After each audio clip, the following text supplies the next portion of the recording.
Okay, here we are on Father's Day weekend at the LA Roadster Show 2016. And my name's Ralph Whitworth. I'm here with my very good buddy, Don the Snake Prudhomme. And I probably don't have to say much more about who he is. We're here to talk about our favorite hot rod. And that's the Cobb's Roadster, which is right behind us. And you may be able to see in the view a poster of the car in 1948. So Tom Cobb's, when he got out of college, he bought a 1929 Model A body for $5, and then he bought a 34 frame for $5, and he put together a hot rod with a Mercury flathead. He did something very unusual. In fact, it was the first time it was done. He took a blower, a supercharger, off of a GMC bus, and it was a GMC 371 supercharger, and it's sitting right on top of the engine here, and that's the first GMC supercharger on a gasoline engine. And you can also maybe see that in some of the B-roll, or perhaps now, that this has an 8-barrel carburetor, so to speak. So he's got 4 Stromberg 48s there that he brazed together a base for, and that's how they aspirated this thing. So this was a very, very exotic engine that he experimented with, had lots of different variations, but essentially started out running this thing at El Mirage, doing the Rosetta runs and also SCTA, and then started street racing around LA, and that led to a big grudge that he and Vic Edelbrock had, and because of that they ended up in what is considered by many to be the first legal drag race in history, and that was a Sunday morning in April in 1949 at Goleta Airport, north of Los Angeles, up by Santa Barbara. And on an access road next to the airport, they had a drag race. And the car belonged to Fran Fernandez. Many of you know that name. And it was driven by a fellow by the name of Toll. And they had a drag race. It was a little more than a quarter mile, but in any event, Cobb's had a blown Mercury, and the Edelbrock car from the Edelbrock shop, they used a little nitro. But the story is that Cobb's smoked his tires, and he was gaining on them, but when they hit the culvert at the end of the track, the Fernandez car was ahead, and that won the race. Cobb's asked for 2 out of 3, and they said no. They loaded the car and left. And young Vic tells a great story about it. He was 12 years old at the time of the race. Then the other notable thing about the car is in 1951, it set the record for an open roadster at Bonneville, 156 point some odd miles per hour. And you know, you can see it in pictures, even some Kodachrome color slides that were taken sitting in the winner's circle. A lot of people didn't think it was that attractive, but Cobb's didn't seem to mind because it was fast as heck. Now, the reason I've got Prudhomme here, besides the fact that he's famous as heck, is because I keep the car at his shop, and he and Willie Walter, who's been a close friend of his, a mechanic for years, helped me get the car back on the road.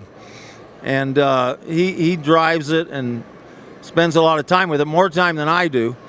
And once in a while I have him mention that I actually own it. But anyway, why don't you tell a little bit about the car, and then I'll go back and tell about how we got the thing running, and maybe a little about Dale. Yeah, that's for sure.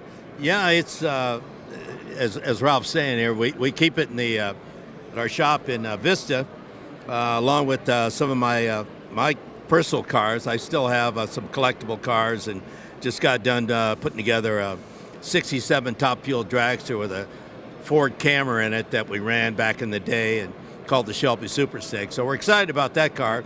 But this car is, all in all, it's my most favorite car, the Cobb's car. The minute Ralph brought it in, I wasn't really hep to hot rods that much, to be honest with you. I spent most of my time drag racing, trying to go 300 miles an hour, not 30 miles an hour. So it's Hey, 100. 100 on a good day, downhill. But yeah, so that was been most of my life. But really, this whole hot rod thing, the hot rod shop, custom stuff, they're out by us. They do work on the car, and so we're, I like this stuff, and we have more cars that are coming down the pike, and but Ralph's the guy that really got me into the hot rods. Before that, I wasn't much into them, but he got me into it. Now I'm kind of hooked. Yeah, and he mentioned this Shelby Super Snake dragster that has the Camry engine in it that he's just finished. I mean, the thing it's like a watch, and it's going to be featured in, I think, the next issue of Roadster Journal, but coming up. So it'll probably be on the cover, so you'll see it. But it's Father's Day this weekend, so you can see my daughter's here with me, Ava, and my son, but he's a little bit shy. Just wave, Ava. Wave. You're on TV. Douglas, Go ahead, wave. come here. So, and then there's that's Douglas. That's his adopted grandpa. Don is. But Father's Day weekend, man. yeah, and in any event, I just wanted to say about the engine. So we goofed around with the engine, and in fact, we brought it here to the LA Roadster Show once just to drive around the swap meet, and we drove it up to Vic Edelbrock, and the darn thing boiled over on us and spit out a bunch of antifreeze all over his display, and he said, "Yep, that's the car." So we had a little fun with it. So we decided we better take it to Dale Armstrong. And you guys know Dale Armstrong. He passed away last year.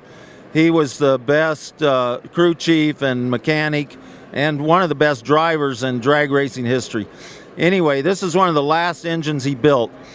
And he took the engine and he marveled at some of the work that Tom Cobb's had done back in the day as a young man. But he put the car together. This thing will idle at 700 RPM with those 4 Strombergs on there. Not a drop leaks out of them. This is probably the only flathead in the world that doesn't leak out of the rear seal. He built a custom seal for it because it just bothered him that something would leak. So anyway, our good friend and Dale Armstrong did the engine. But now, as Don mentioned, whenever this thing needs anything, we take it over and trust it in the care of Randy Clark and his group at Hot Rods and Custom Stuff, which is down in Escondido, California. There's Randy, and he's touched about every little corner of this car at one time or another because there's always something, and he keeps this thing in its preserved condition, just as you see it here. But anyway, I don't know if you want to say something, Randy, but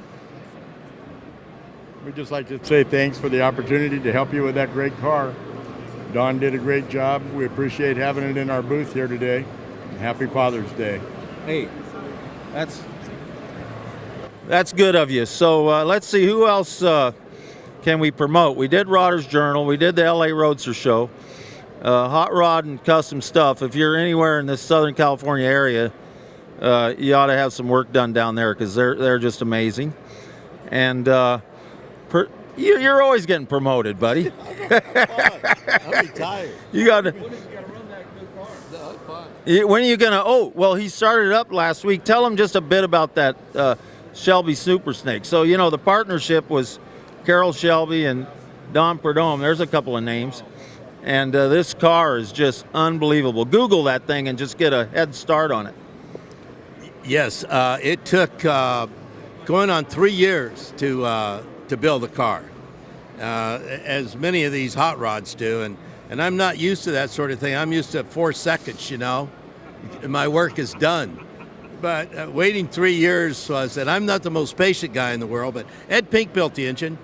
And, it was just a long process. Ford Cammers are really hard to find parts for. And Don Long did the chassis and rebuilt the chassis. And Bill Carter did the paint job. But it's a beautiful car. It's all together. It's in the trailer at the shop as we speak. And we're headed to Bakersfield on Tuesday to do some burnouts with the car and do some shots for Roadster's Journal. So stay tuned for Roadster's Journal, man. It'll be on the cover. It's really a trick car. All right, I think that's it. You have You wanna anything say to say, anything? Douglas? You want to say hi to your girlfriend at home? Hi. There you go. Yeah, happy Father's Thank you. Hey, we're happy to be part of this.